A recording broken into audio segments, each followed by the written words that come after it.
Hi, it's Phil Cummings here, and I wanted to talk to you about my new book, A Boy and a Ball, illustrated by Phil Lesnie and published by Scholastic Press. I'm not going to read this book to you, I want you to do that for yourselves. But I'd like to give you a little background on how this idea developed for me and the text that I wrote.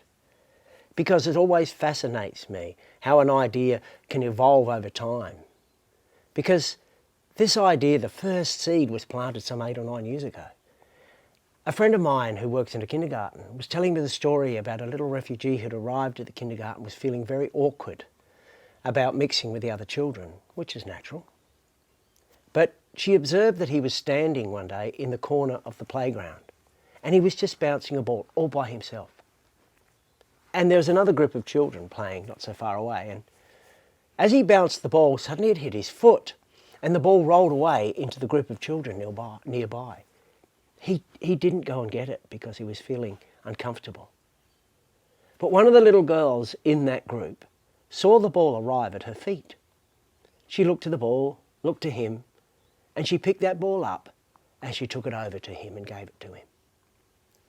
A simple moment that was a spark for a bigger story. Because I let that idea sit for a couple of years, thinking there must be another way to tell this story. It's not just about the boy in a kindergarten setting. So, as I was watching the SBS News one night, another connection came to me. I was watching the SBS News and there was a man being interviewed in a war-torn region.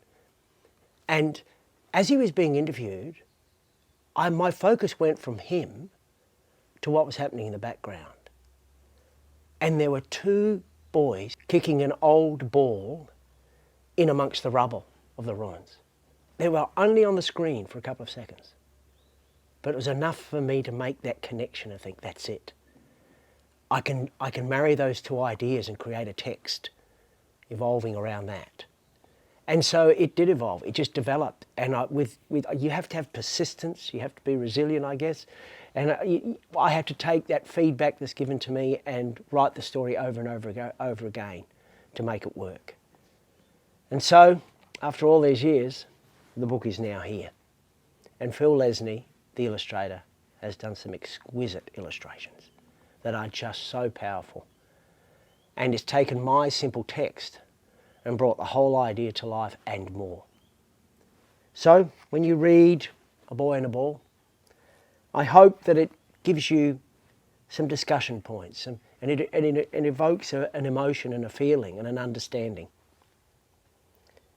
So, enjoy A Boy and a Ball. And I'm always asked about favourite pages. It's so hard to choose when you have such beautiful illustrators illustrating your books. But there are a couple in this book.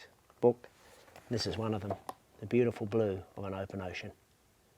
Thank you, and enjoy A Boy and a Ball.